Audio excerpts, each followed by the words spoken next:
Blog Talk Radio.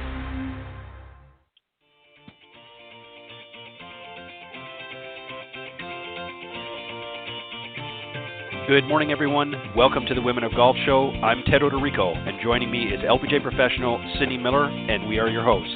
We're broadcasting live every Tuesday morning from 9 to 10 a.m. Eastern here on the blogtalkradio.com network, bringing you some of the best golfers, teacher professionals, and entrepreneurs helping to elevate women's golf.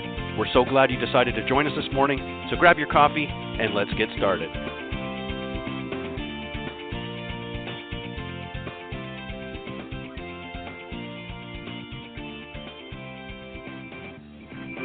All right, good morning once again, everybody, and thank you for joining us live this morning on the Women of Golf. I'm Ted Odorico, and right alongside, as mentioned, is my good friend and co-host of the program, LPGA professional Cindy Miller. Good morning, Cindy. Good morning, Ted. How are you today? I am really excited this morning for a couple of reasons. It's Tuesday morning, so you and I are once again joined here on the show, and I always look forward to that. And we are excited to have our first winner of the season from the Symetra Tour. Janie Jackson is going to be joining us. She just won this past weekend's event, the 12th annual Florida's Natural Charity Classic. So we're excited to have her, and we're going to bring her on here in just a moment. And then once again, Cindy, you and I are going to enter the no BS zone after our interview, and we're going to talk about today what pros know that you don't, and we're talking about you, the audience listening to the show. So we're going to give you some tips on some of the things that the pros know and how you can capitalize, I guess, on that. But let me introduce our special guest this morning, and then Cindy will bring her on. Janie is 26, a native of Huntsville, Alabama. She qualified for the 2014 U.S. Women's Open at Pinehurst No. 2 as an amateur. She became the first female in the history of Alabama to win 3 state championships. She's a 3-time Alabama High School Class 6A individual title winner for Huntsville High School, and made the cut as an amateur at the 2011 Navistar LPGA Classic after earning a spot on the field through their Monday qualifier. And she also gained entry into the 2012 Mobile Bay LPGA Classic and the 2015 Yokohama Tire LPGA Classic, once again as an amateur, courtesy of that Monday qualifier. And she is a first-time professional winner as a result of this past weekend. As I mentioned, she won the Symetra Tour's 12th annual Florida's Natural Charity Classic. So she's very, very excited, and we're grateful that she joined us this morning from Phoenix. So, Cindy, let's welcome Janie Jackson. Good morning. Good morning. Thank you for having me.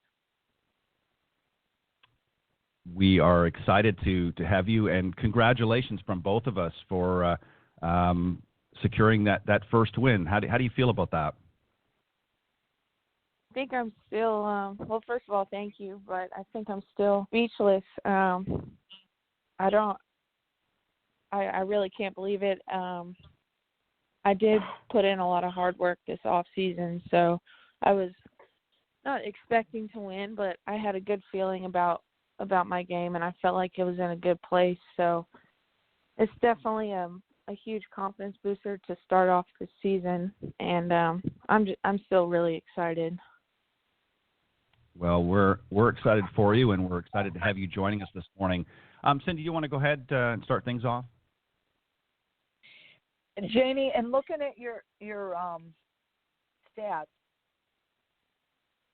it was like you played amazing, and then you had a little lull, and now you're playing amazing. So as a former tour player myself, I know that there's ups and downs in trying to play this game for a living. And can you share with the audience kind of like your little journey here? You were at Arizona, you transferred to Alabama. So I look at behind the scenes. Why did you transfer back to home? Was it coaching conflict, or was it I just want to be closer to home? So that would be my first question. Why did you transfer? So I decided to go to Arizona when I was a junior in high school, and truth be told, I had a great year at Arizona. I really loved it. Looking back, I wouldn't change that year for anything. I think for me, I've always kind of been a homebody, especially when I was younger. And so that was the main reason why I wanted to transfer. I really just missed being back home, missed my family, my friends, and I really just got extremely lucky that I was able to join the golf team on Alabama. At the time that I did, it worked out really well, but there was nothing wrong, no real reason as to why I decided to transfer. I miss being home. I understand. I get it.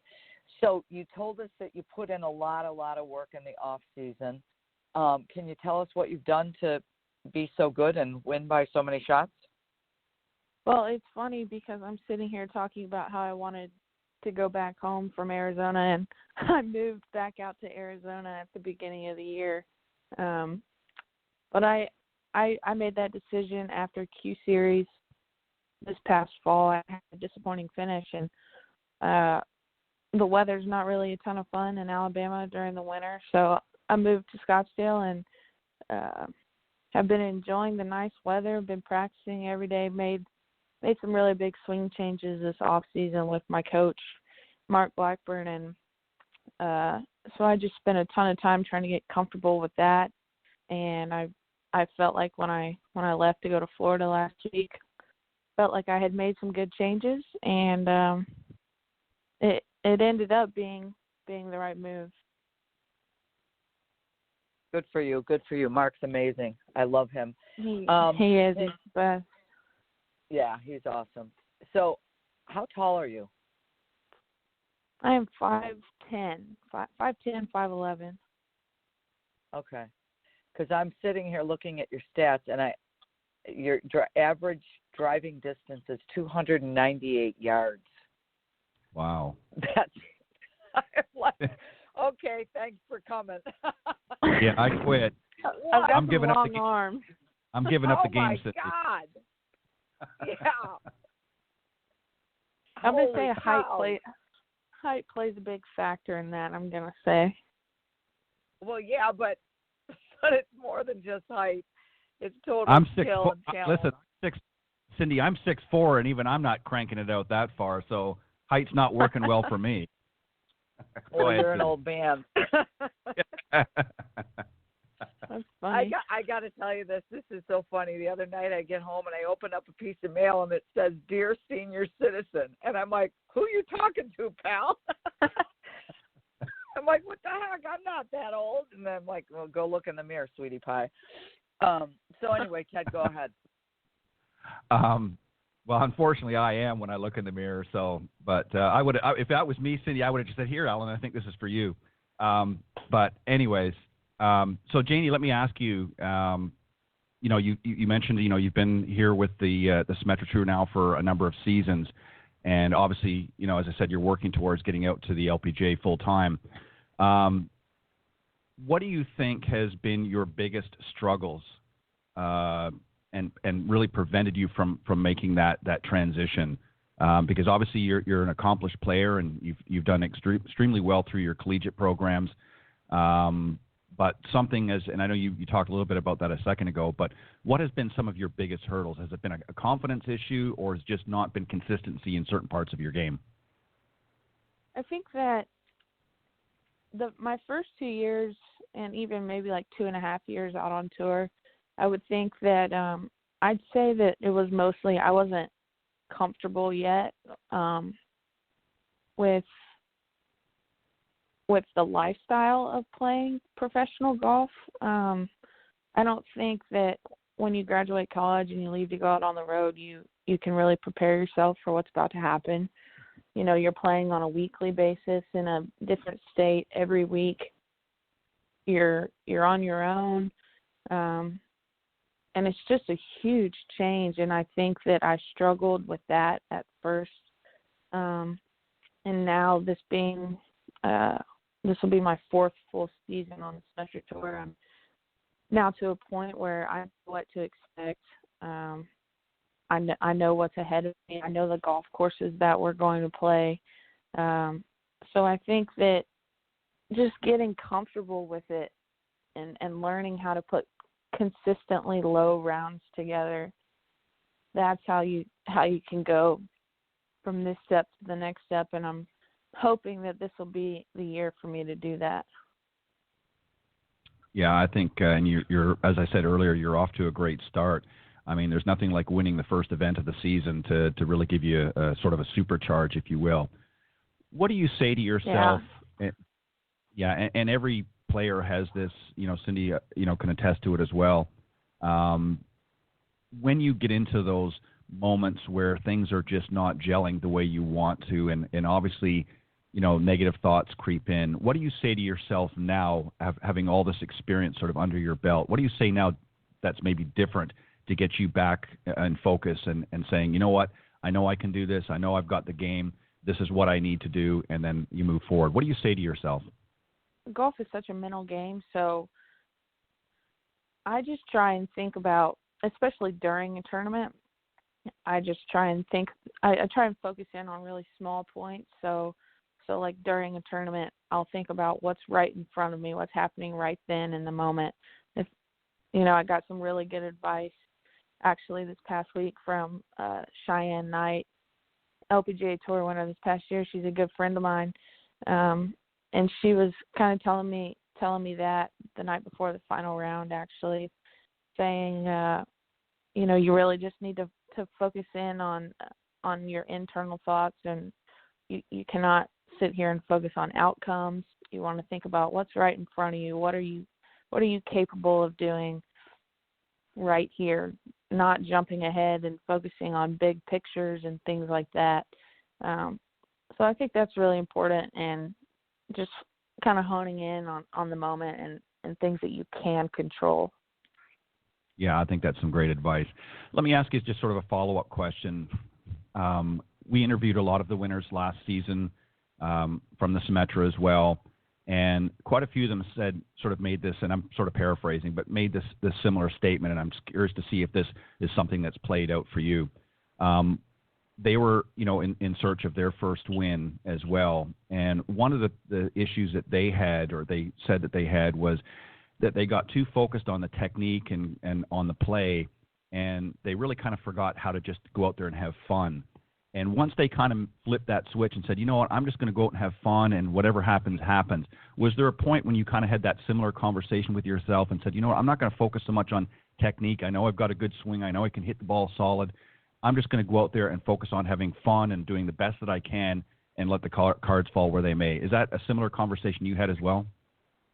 Yeah, that's exactly what I was telling myself. The first round out this past weekend, I was a little focused on my technique, especially at the start, because that was my first week back playing competitively since November.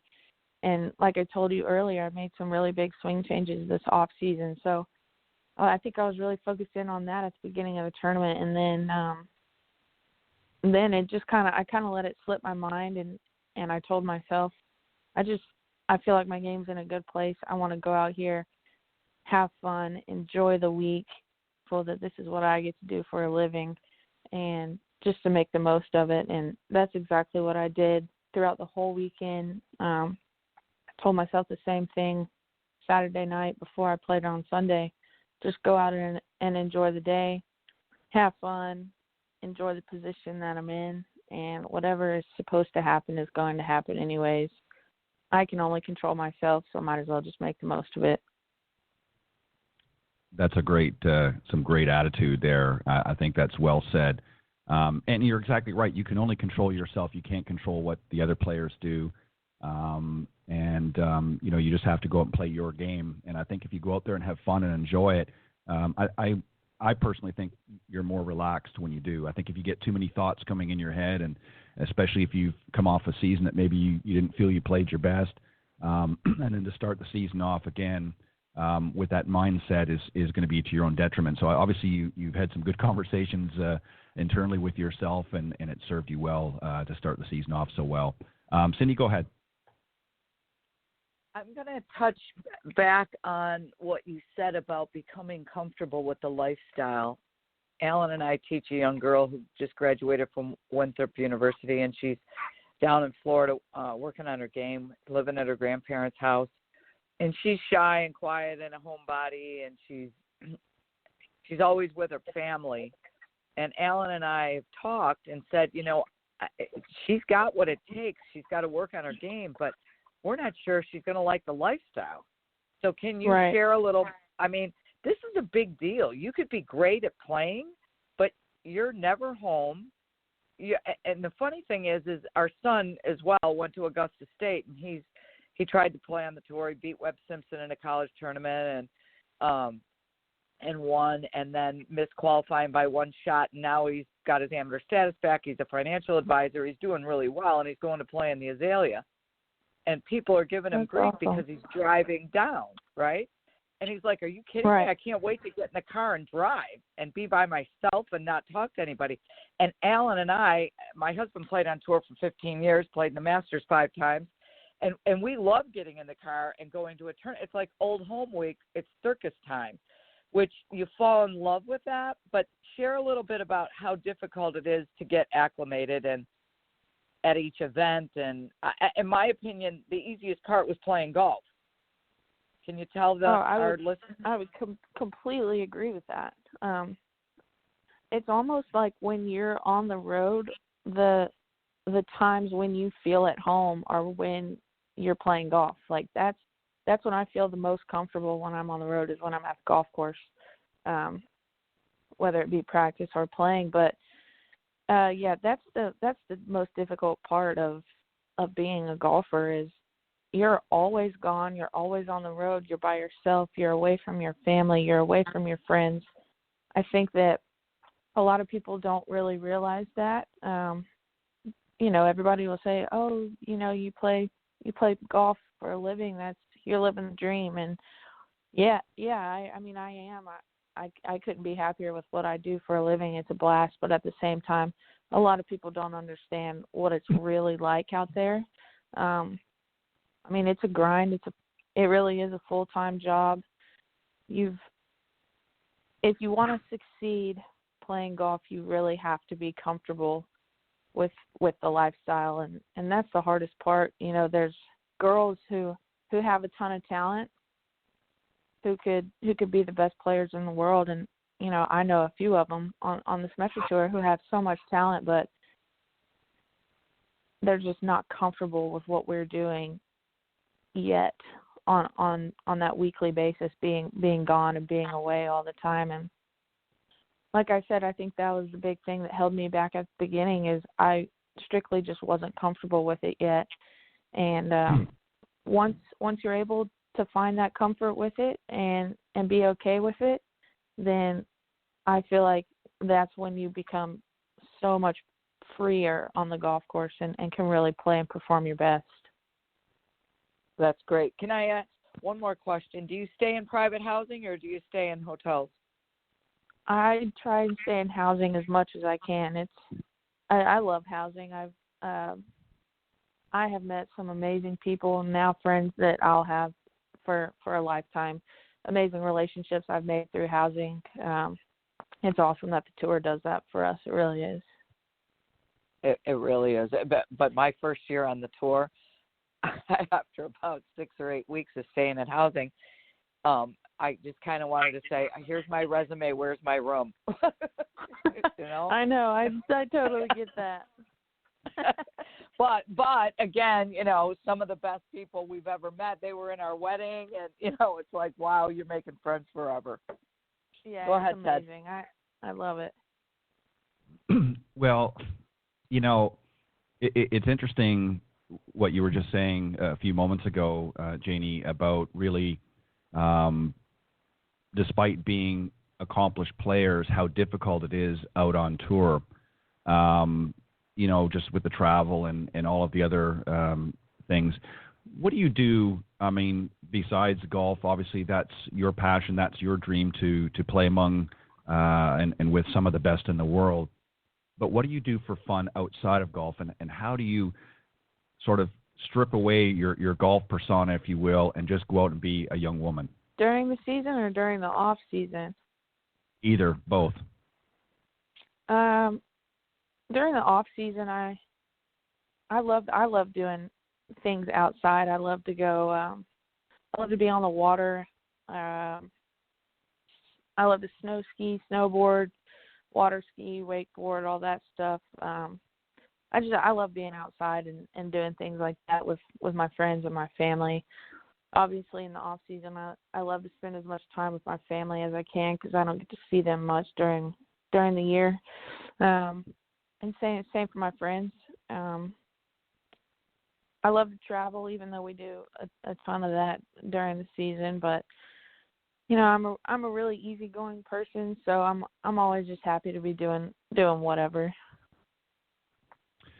Do you have other hobbies besides, you know, outdoor activities and that? But when you're out on tour, obviously your head is in the game and you've got to stay focused and things like that. So you don't want a lot of distractions. But do you get together with a lot of the other players when you're at a different event and just go out and have dinner together and do things like that? Or if you're in the housing, obviously there's families there. But what do you do during the season to kind of just unwind a little bit from the day? Yeah, I have a really good group of friends out on tour that I hang out with and spend a lot of time with. We'll go to dinner days before the tournament start. We'll try and find fun things to do around whatever town that we're in. So I think that's also really important to make friends with the girls out there because, you know, the truth is that's who you're with the majority of the year. And it's, for the most part, the same 144 girls every week. So you might as well become friends with some of them so that you have people to comfort you and hang out with while you're not playing. And I think that's really important. I couldn't agree.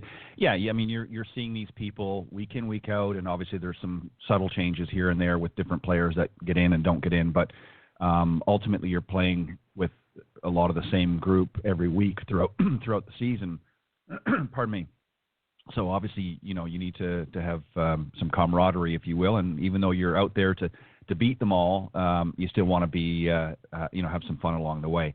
Let me ask you a question pertaining to particularly young girls that might be listening to the program that are not actively in golf. And if you had a captive audience of young girls, and the reason why I'm asking this is, you know, over the last several years, the National Golf Foundation has put out statistics to show that the biggest influx of new golfers every season are young girls ranging from about 13 up to their late 20s, even early 30s. So that's the biggest influx of new golfers, and it represents almost 35% of all new golfers, which is a pretty big number. So if you were sitting in front of, let's say, you know, 30, 40, even 50 young girls that fell sometime, you know, particularly in the lower range of age, what would you say to them if they've never been exposed to golf? What would you say to them? What would the conversation be like to encourage them to at least go out and give it a try? Oh, man. I mean, golf this is a test, by the way. I feel like golf has pretty much given me my life. You know, it's what I do every day. It's what I know, but it's shown me some of the most amazing places in the world. It's taken me to places that I wouldn't have gone if it weren't for golf. It's allowed me to make friends, more friends than I could ever ask for, and that I'll be friends with for a lifetime. And then I think most importantly, it's such a good game that relates to life in so many ways. And it's such a humbling game. You know, the second that you think, oh, I've got this in the bag, or I can do this, or I can do that, you know, it'll show you, hey, it's not that easy. And I love that about golf. It reminds me every day that nothing in life comes easy. You have to work for what you want. And it's just, I really don't know where I would be without golf. It's made my life. And it was a great decision to choose golf because I played a ton of sports growing up, and golf ended up being the one that I chose to pursue, and I'm really happy that I did that. Well, we're happy. We're happy that you did as well, because obviously you're enjoying that success now. You know, it's interesting that you say that. You know, obviously you're in a position that you've chosen to make golf your life and your pursuit and passion, if you will. but they're obviously going to, it's far and few between that players get to the level that you're at and beyond. But it is, as you said, and you really said it very well, is that golf really mimics life in so many ways, and I'm a firm believer of that as well. There's so many great lessons that you can take away. So even if you don't have aspirations of playing on a tour or playing in competitive golf does provide so many other opportunities just to get out there and have fun and teach you those life lessons. And, it can be frustrating and it can be a little bit wanting to pull your hair out sometimes, but it also has its rewards as well. And when you sink a good putt or you hit a great drive. So there's a lot of rewards to it as well. So Janie, as you get ready to move through the season, you're coming off win and the first one of the season. What's going to be your mental process moving forward? What are you going to do? What are you going to do to prepare yourself as you propel through the season to ultimately get your card next season? I'm just gonna keep working on the things that I've been working on, making sure, I think most importantly, that I feel comfortable and confident with where my game is at before every week.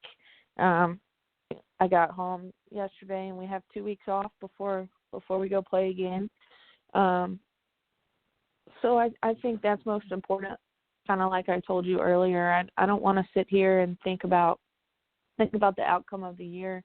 However, it is obviously a goal of mine to get off of the Symetra Tour this year and progress onto the LPGA Tour, mainly on what's happening right now, what can I control right now. One day at a time, one shot at a time, one tournament at a time. I don't want to start thinking big picture too much. I just kind of want to stay in the zone, in the moment, and stay focused and enjoy every week. I think that's a great plan. Now, you just mentioned, and I didn't realize that, but so you're off for a couple of weeks now. So you've had the first tournament of the year, and you're off for a couple of weeks. What are you going to do over the next 2 weeks to make sure that you stay sharp? I'll practice every day at least, and then some days I'll go play. I'm going to go play this afternoon with Emma Talley and Ryan O'Toole. So that's another cool thing about having moved to Scottsdale is that I have a ton of great people and players that I can play with every day here, and will give me some competition on my off weeks. Very good. Cindy, any final thoughts or questions that you have for Janie before we let her go? Janie, you've got the right mindset. You can't control the outcome. You can only control what you do. So just keep practicing and plodding along and working on your swing. And if you follow the process, the results will show up. So congratulations and good luck. Yes, ma'am. Thank you so much. Yes, Janie. Great year. Thank you. I concur. Yeah, have a fantastic year and come back and visit us anytime and go out and win some more tournaments and just have fun this season. If nothing else, have fun. Yes, sir. Thank you so much, and thank you guys for having me on. You're welcome. It was our pleasure. Hopefully we'll talk to you again soon. Yeah, congratulations Fingers again crossed. on Yeah. All right. Go relax and enjoy, soak it in and just enjoy it. And thank you, Janie, again for joining us this morning on the Women of Golf. Have a good day. Bye-bye. Excuse me. That was Janie Jackson, winner of the first season event on the Symetra Tour, the Florida's Natural Charity Classic. What a great attitude. Cindy, just very quickly before we take a short little promotional break here, but she just really has, I guess, let me back this up. I'm impressed with how together these young women are off the Symetra Tour. I mean, each one that we talk to, it's the same thing. I mean, they're just really very focused, but at the same time, they recognize that it is just a game, and they, over time, they come to realize that, they just need to go out there and have fun. That's all they can do. Again, Yeah. They're so mature. Right. And notice that she says it took 4 years to get comfortable. Mm-hmm. Yeah. And thankfully she didn't quit because clearly I mean, if this girl starts to hit it straight and make some putts, she's going to be a powerhouse. I mean, you hit a 298 yards on the LPGA Tour, excuse me, but you're going to kick a lot of butts.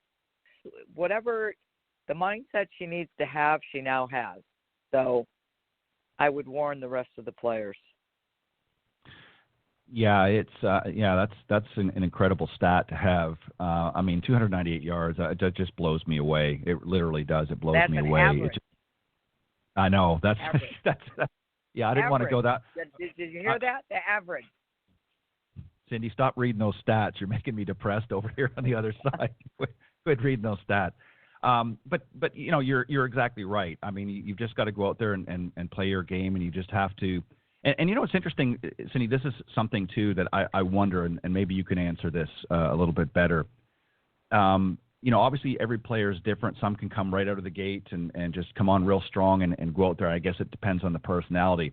But do you think it's better overall for a player to go through the process the way she's doing it, where she's, you know, over time it's sort of a gradual stair step, if you will, as opposed to somebody that just comes out hard and fast from the gate and, you know, obviously has a lot of success very early? Do you think it's easier doing it that way, the latter, or her way, where it's just a little bit more of a slower pace, but eventually she gets there? What do you think on that? Well, I think the lessons have to be learned, and I think different behavior styles would adapt to this lifestyle differently. Right. So her behavior style is best suited for the long-term goal of being a really good, consistent player over a long period of time. You know, it just depends on the person. But the lessons have to be learned. You have to know how to travel. You have to know where the events are. You have to be comfortable with, I'm going into a new town. Well, now she's got the same housing she's had for every year, right? So it's a little more comfortable, if you will. The first year is like, well, where am I going? How do I do this? I'm not sure if I belong here. There's doubt, there's apprehension, there's fear, you know, and the lessons have to be learned. It's just a matter of when. Yeah, and obviously everybody's different. We know that. So, it might come a little easier for some than others. But I think that's some great points because, you know, I can think of a few of the ladies that we spoke to last year that had gone out onto, you know, they secured their card a few years ago, got out in the LPGA, and then lost their card, had to come back to the Symetra Tour. And each of them expressed the same thing, that they really learned a lot. They were grateful for the exposure out in the LPGA, but they really weren't quite ready for what they expected, or their expectations were different, I guess, when they get out there. So, you know, I agree with you. I think you have to sort of learn those lessons, and obviously everybody's pace is a little bit different. But I think Janie is going to do very, very well. She seems to be well grounded and really knows what she wants. And I mean, to really blow the field the way that she did, to be that far ahead coming into the final round, and especially, you know, into the last few holes with that much of a lead, gives you a lot of confidence and comfort to finish it out. So she certainly did that, and we congratulate her for that. All right, Cindy, let's set up your spot, and then we'll enter the no BS zone. Well, everyone knows the game of golf is awesome for business, so take a listen. Everyone knows business deals are made on the golf course. Knowing how to act is just as important as how you hit it. As an LPGA professional and corporate trainer, I offer workshops, seminars, and executive retreats to teach you how to do both. From the back nine to the boardroom, improve your team from the inside out, or Golf 101 for executives might be the perfect fit for your team. Maybe it's time to make some deals on the course. For more information, go to cindymillerinc.com. And remember, when the show ends, go to cindymillerinc.com, and you can reach out to Cindy there if you're interested in working with her in many capacities, but that's the best place to go. All right, Cindy, we kind of started this different little segment this season. I found it a little interesting. We were calling it the No BS Zone, and that's simply we're going to give it to you straight as best as we know. and hopefully you'll take away. And we started out really with sort of a beginner's guide, if you will, and talking about some of the ways that if you're just new to the game and you've never played before or have maybe played very little and you're trying to get your feet established, if you will, in this wonderful game. And then last week we talked about some things that the intermediate, a little bit better player might need to know in order to take it to the next level. And we're going to take it to the next level right now and talk to you about what pros know that you don't. And, you know, there's so many different things, and I've just jotted down a few of them here. And this is one area, Cindy, that I think a lot of amateurs don't understand, and that is sort of maintaining that wrist hinge until you release through the ball. And we often hear of it referred to as the lag, if you will. And this is an area that I think a lot of amateurs just don't get. What we often see, just to give people an understanding, is sort of maintaining as you go into the backswing. You obviously have to naturally hinge your wrist, And what a lot of players do is they will cast the club from the top. In other words, they'll start unhinging those wrists very early on in the swing, so that by the time they come back down to impact, they've actually not only fully released, but they're actually starting in their turn and either shut the club face, or if their hands are not adjacent correctly on the grip, may have coming at it with an open club face. So talk about, Cindy, how important that wrist hinge is and why it's important. Well, some people that come in for lessons have been told not to use your wrist at all. And what I do is I swing the club in front of them and say, okay, if I didn't bend my wrist at all, this is what I would look like at the top of my backswing. And I'm sure you've watched golf on TV, and this is not what they look like on TV. So your wrist must physically hinge. And how they hinge determines what the club face looks like. So if you are right-handed and you play golf right-handed and you have a watch on your left wrist, when you swing the club back and your wrist hinge, you should be able to almost see what time it is on your watch. Now, if your wrist is bulged and you can't see what time it is, the face is totally closed and the ball will go left of the world. And if you can see too much of your watch, the face will be wide open. So you can see the watch and you can feel the club resting on your left thumb at the top. The club face is perfect. Now, when you come back down, all you're trying to do is bring the face back to where it started. So as you set up an address, the club should be pointing between the zipper of your pants or skirt and your seam, if you were going to iron your pants, the seam on your left leg. So the grip should be pointed between the zipper and the crease, and that's exactly where you want it to come back to at impact. So if it starts straight, it swings up, you can see what time it is or feel it rest on your thumb, and it comes back to where it started, the ball has to go straight. Right, exactly. And let me just add, for those listening to the show, I'm going to give you, and obviously this is a visual cue, but something that you can use to help feel what that is. And this was a drill that I saw actually Nick Faldo do in one of his videos, and I think it's really, really cool how he did this. And he used to actually pre-cock or pre-hinge his wrist before he even started his backswing.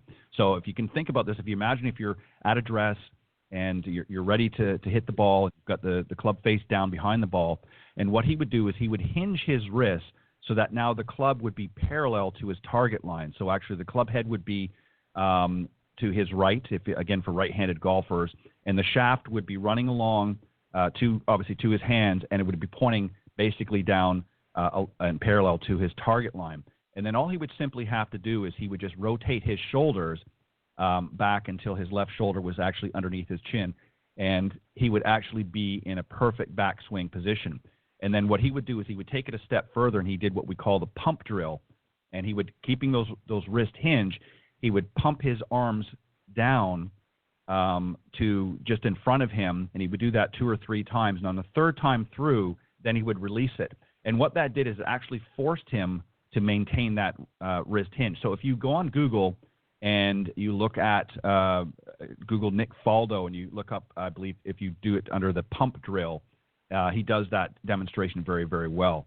But that is a great way to understand and get the feel of what and how your wrist should actually hinge. And there's many others out there, I know that, but that was one that I always really, really liked because he was an incredible ball striker, and he obviously was an extremely accomplished player, winning 6 major championships. So, but that's one there to kind of give you that and help you to feel what it's like to maintain that wrist hinge. And as you know, as I pointed out earlier, Cindy, one of the problems that a lot of golfers have is they release too early and they end up casting, and again, depending on how their club face was going back, hit all kinds of terrible shots. And so it's important to understand that, and that's something that the pros have learned and understand and do extremely well, and that's why they're able to hit those nice, crisp shots all the time with consistency. So that would be sort of a secret move, if you will, is maintaining that wrist hinge. Another one is, and this is one that a lot of people have misunderstood, Cindy, we've heard about keeping your head still.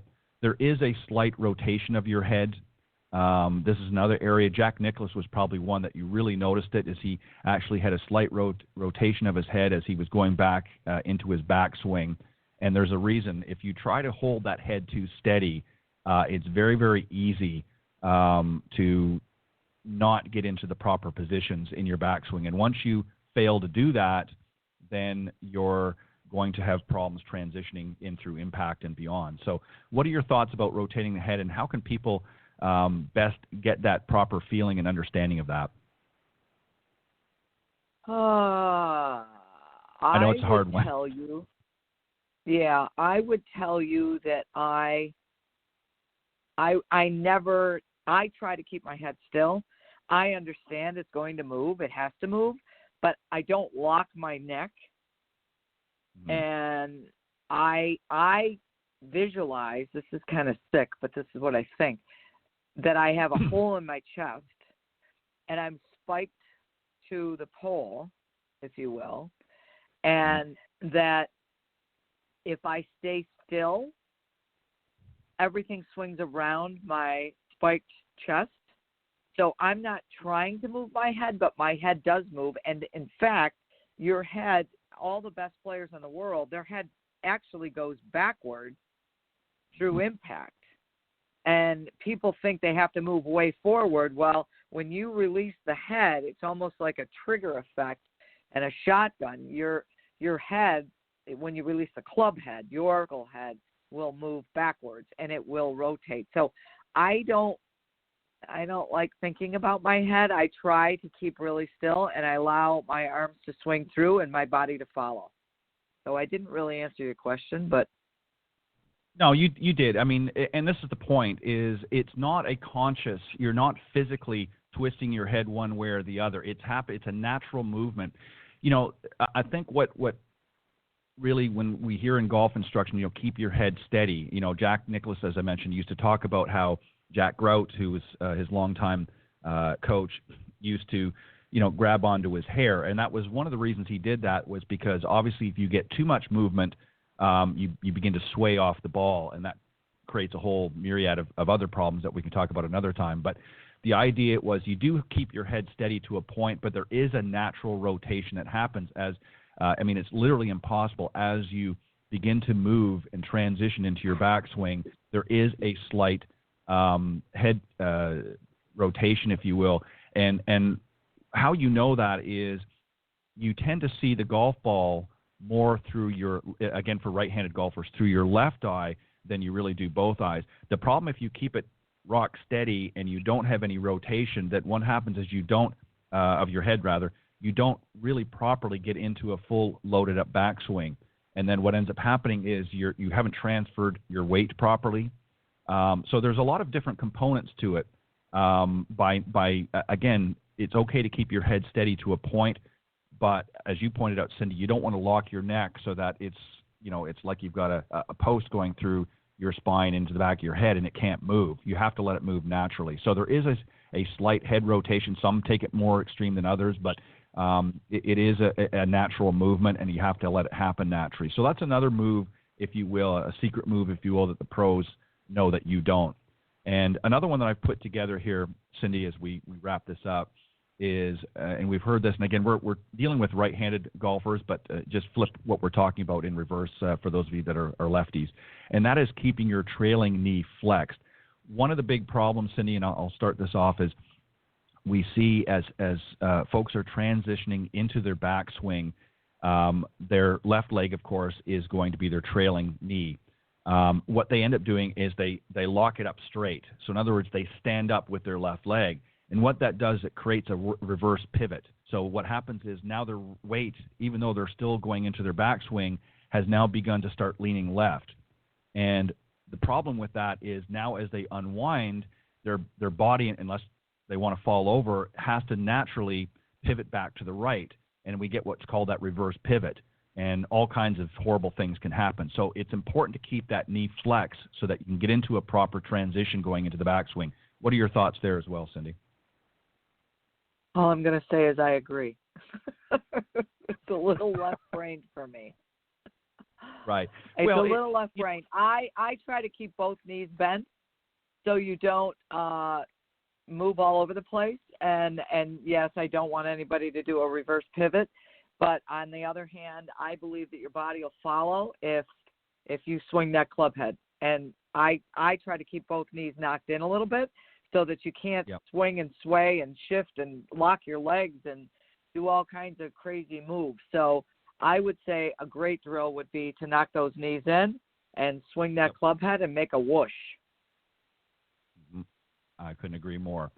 The whole purpose is, we see with the amateur, Cindy, so many times where again, they're coming out of their posture. When you get into that good posture, when you've got a really good posture, you've addressed the ball correctly, and the ball's in a great position, and you're ready to go, and then suddenly you make a move where you now take yourself out of that good posture, then you're opening the door for so many rotten things, for lack of better words, to happen. And this is what we see, and this is why I say, keeping that trailing knee flexed, as Cindy said, and that is a great drill, if you will, is to keep your knees sort of connected towards one another. And that's why you'll see sometimes in drills, you'll see them, they'll put a beach ball or some other, maybe like a medicine type ball in between their knees.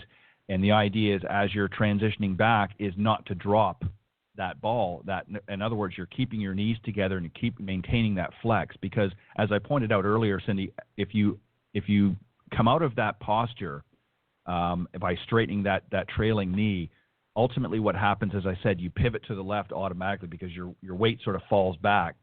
And then conversely, as you're coming in through the downswing into impact, your body has really no choice but to pivot back to the right. And then you're either going to end up not coming in a downward motion towards, especially with your irons, with your club face, you're going to end up sort of scooping or coming up on the ball, and you're hitting top shots or all kinds of bad golf shots. So it's important to do that. So some good drills to do that is, again, put even a basketball, something a little bit larger like that between your knees, get into your good posture, and just swing easy. You don't have to swing full. And it's okay, obviously, as you go through impact and you go into the follow-through, the ball is going to drop at that point. But as you're going into your backswing, you want to maintain that ball between the knees, because that'll do exactly what you pointed out, Cindy, is that keeps that flex in the knees. And you'll find that you're going to hit much better and more consistent shots because you're not going to be coming out of your posture. So those are some moves and some things that the pros know that you don't.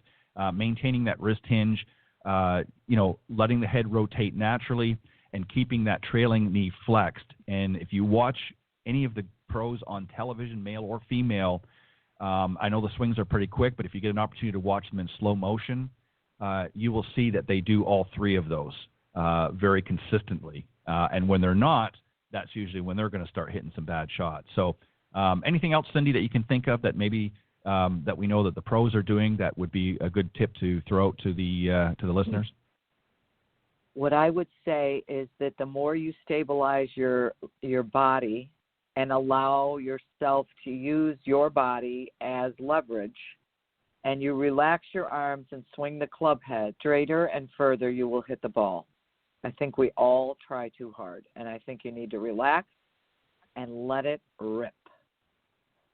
I agree. The main thing, as we say all along through this program, is We know golf is hard and golf is challenging. We can attest to that, playing this game. But you have to go out there and just have fun. No matter how you're hitting the ball, obviously there's ways to improve that. We talk about some of them on the show, and connecting with Cindy or I or some of the other great professionals out there. We can help you isolate some of the issues that you may be having and help you work on a plan to improve those. But even if you're not playing your best, just go out there and have fun and enjoy the game. And don't be afraid to laugh at yourself. Good Lord knows I laugh at myself all the time. So, and Cindy, I'm sure once in a while you do as well. But, I do. You're going to hit some bad shots. That's just the name of the game. And that's the fun of the game, really. If we all hit them all perfect all the time, yeah, it would be great in some respects. But you know what? Then you get to a point where you don't feel like you're growing and you're learning in the game. And even the best players, Cindy, out there can attest to you. It's a continual journey in this game of golf. No, there are no masters of the game. There's some great players of the game, but there are no masters of the game. So we're all in pursuit of playing better golf, and it should be a fun journey along the way. So, Cindy, I think we had a great start to the Symetra Tour season. We're looking forward to having some other great young ladies come on and share their journey throughout this season. And we want to thank once again our special guest, Janie Jackson, winner of this past weekend's Florida's Natural Charity Classic. Congratulations again, Janie, on win well deserved. And we want to thank all of you, the listeners, for tuning in faithfully each and every week, and we hope you continue to do so. And we will be back next week, here on the Women of Golf. We hope you join us. Thanks, Cindy. Thanks, Ted. Have a great week.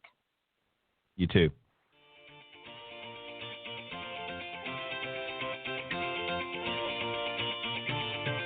Thanks for listening this morning to the Women of Golf Show.